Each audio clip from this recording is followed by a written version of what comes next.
warahmatullahi wabarakatuh.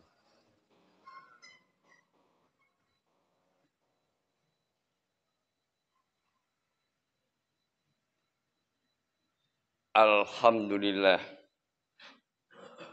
Alhamdulillahilladzi arsala rasulahu bil huda wa dinil haqqi liyutimma makarimal akhlaq. Liyuhyin nasa hayatan thayyibatan fi hadhihi dunya wa fil akhirah. Asyhadu an la ilaha illallah wahdahu la syarika lah. Wa asyhadu anna Muhammadan abduhu wa rasuluh. Allahumma salli wa sallim wa barik ala Muhammad wa ala alihi wa sahbihi ajmain amma ba'du.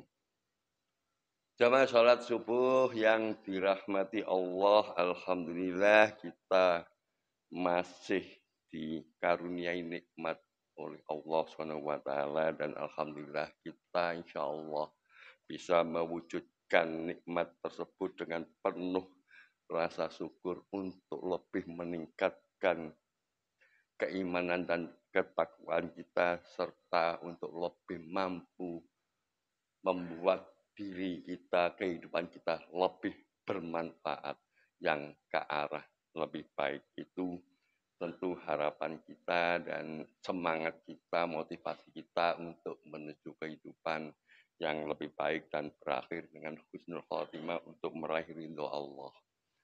Jamaah sholat subuh yang dirahmati Allah, kita memahami bahwa di dalam kehidupan manusia berbeda dengan makhluk-makhluk lainnya. Kita memahami dalam kehidupan manusia itu ada tata nilai atau norma yang berlaku di dalam kehidupan. Baik yang harus ditanamkan dalam diri maupun dalam kehidupan bermasyarakat, dan itu menjadikan sebuah pedoman kehidupan di dalam kita bermasyarakat. Oleh karena itulah kita harus benar-benar bisa berkontribusi di dalam menegakkan sebuah nilai-nilai kebaikan.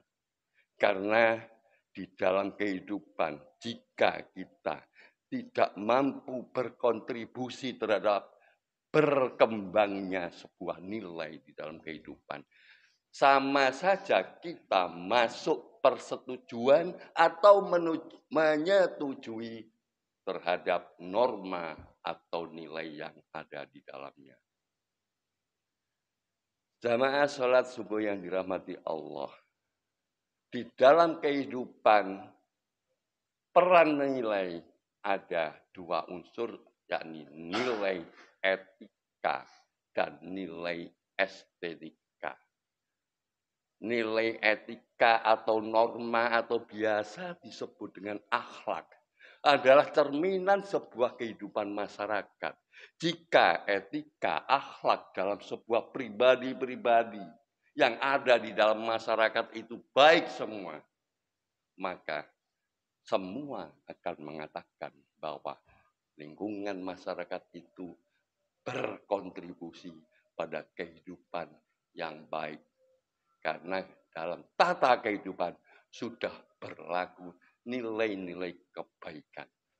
Sebaliknya, jika tata nilai dalam sebuah masyarakat yang diisi oleh individu-individu yang moralnya tidak baik berkelompok di sana, siapapun akan mengatakan bahwa dalam sekumpulan masyarakat itu berakhlakkan buruk.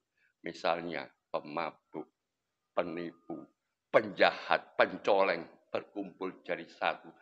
Jika ada orang baik menetap di sana dan tidak bisa berkontribusi mendiamkannya, maka dia termasuk golongan orang-orang yang berakhlak buruk dalam komponen masyarakat itu.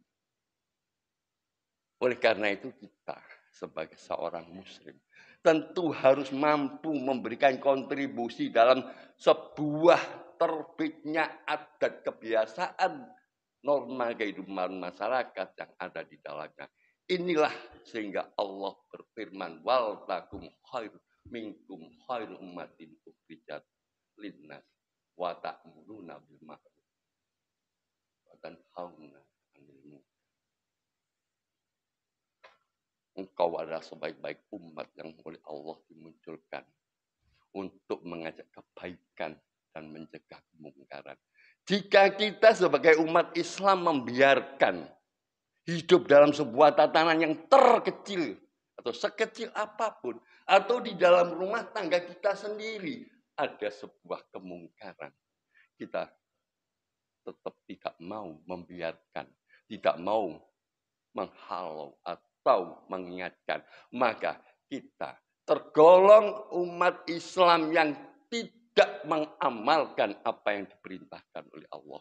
Maka jangan pernah mengatakan, itu duduk urusanku. Nafsi-nafsi, biar mabuk-mabuk. Oh, maksud tidak ditonggon mabuk-mabuk. Kita tidak dibenarkan demikian. Jika satu orang rusak dalam tatanan, kerusakan akan mudah berkembang. Mudahnya berkembang kerusakan berbanding terbalik dengan ajakan kebaikan. Karena itulah jangan pernah merasa takut atau merasa nanti aku dicap soalim kalau suka mendakwahi tetangga untuk berbuat baik. Dimanapun kita berada, dalam skop kecil, di kantor, di lingkungan, di masyarakat, kita wajib untuk menegakkan kebaikan. Untuk menegakkan keadilan. Meskipun menegakkan kebaikan tadi kita terisolasi dari masyarakat kita, tapi kita jangan pernah kendor. Menegakkan keadilan meskipun akan merugikan keluarga kita, anak kita, jangan pernah kendor. Karena ciri khas keadilan adalah dekat dengan ketakwaan. Orang yang sudah tidak bisa berbuat adil berarti perlu dipertanyakan ketakwaannya. Jamaah sholat subuh yang dirahmati Allah. Kembali kepada peran nilai terutama estetika atau akhlak.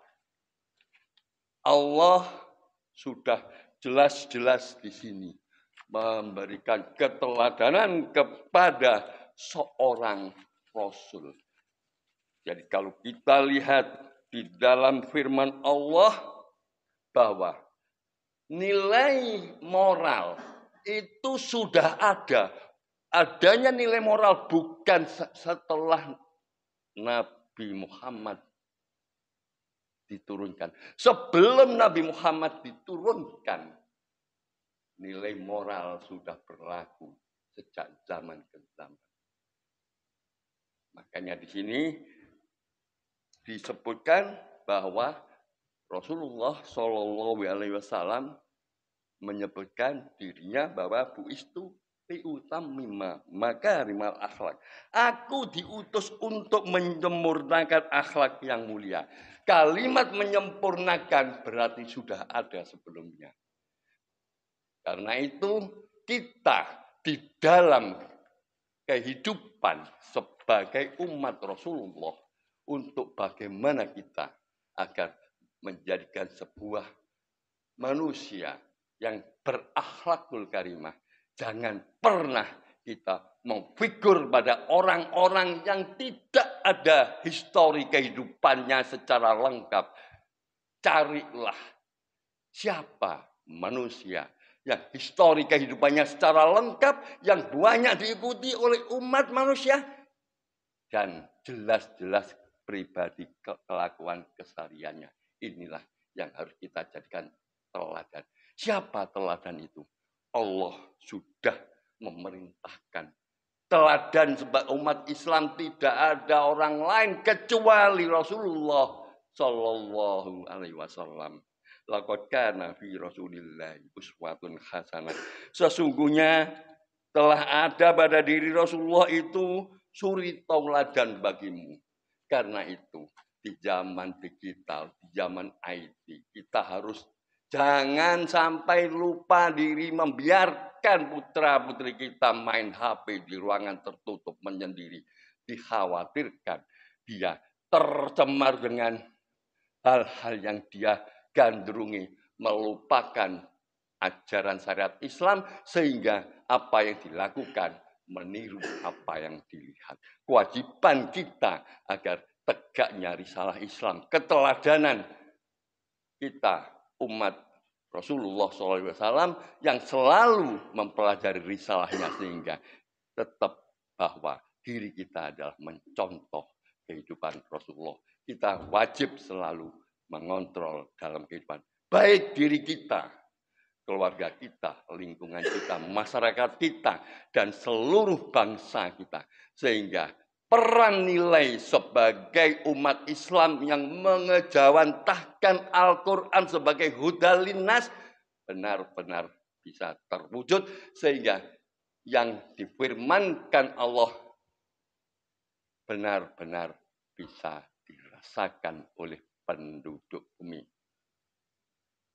Tidaklah diturunkan agama Islam kecuali untuk rahmatan lil alamin.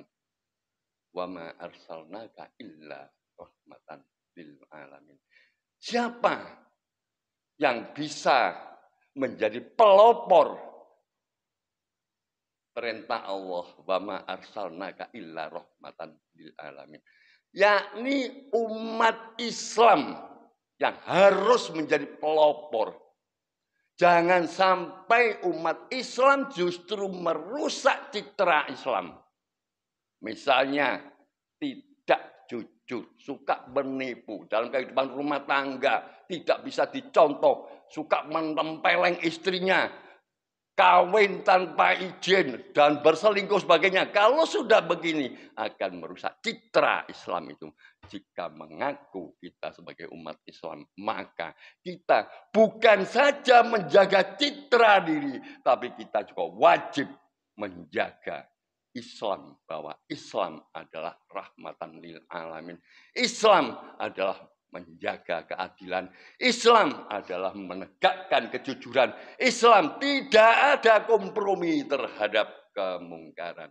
Aqulu qouli hadza wastaghfiruhu innahu huwal ghafurur rahim. Assalamualaikum warahmatullahi wabarakatuh.